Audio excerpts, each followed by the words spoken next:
Hello guys! Ngayon araw ay magluluto tayo ng ginisang upo na may sardines. For today's ulam mga kamarites. Narito ang gagamitin nating mga sangkap. Meron tayong sibuyas, bawang, paminta or black pepper, magic sarap, meron tayong kamatis. Lalagyan ko din siya guys ng miswa.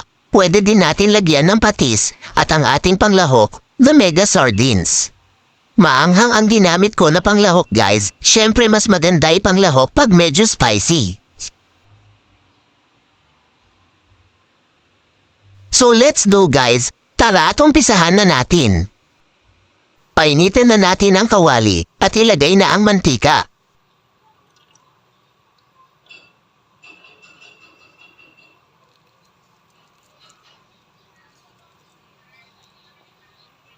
Isunod na natin ang sibuyas at bawang. Haluin lamang ito hanggang sa medyo magkulay brown.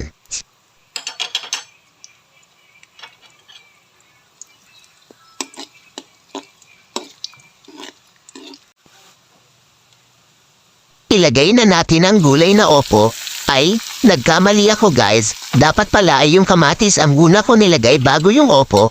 Pero dahil nauna na ang opo ay okay lang. Isunod na lang natin ang kamatis.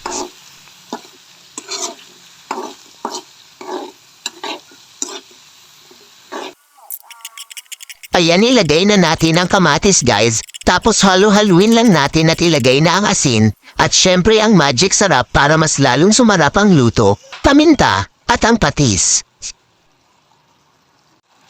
Lalagyan na natin ng tubig. Kalahiting baso lang na tubig ang nilagay ko guys, pagkatapos ay tatapan natin at lulutuin ng mga 3 minuto.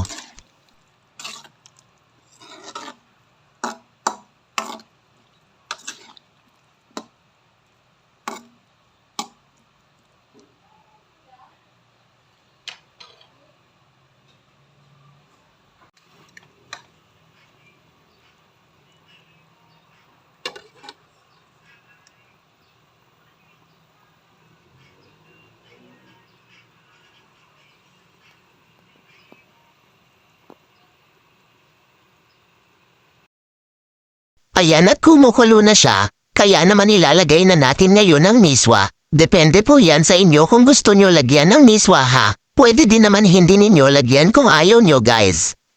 Ayan, halo-haluin lang ulit natin.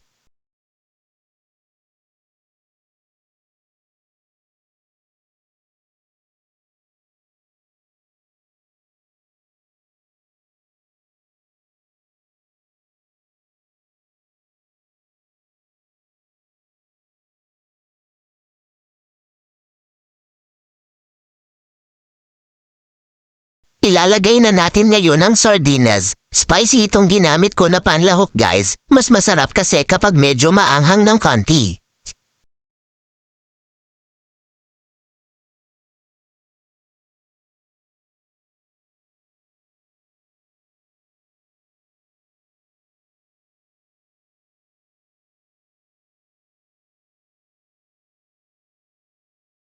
Konting halo ulit. Dahan-dahanin lang natin ang paghalo para hindi madurog ang sardinas. Hama ang bango, bigla tuloy ako nagutom. Ayan, ulam na. Nako, mukhang mapapadami yata ang kain ko nito.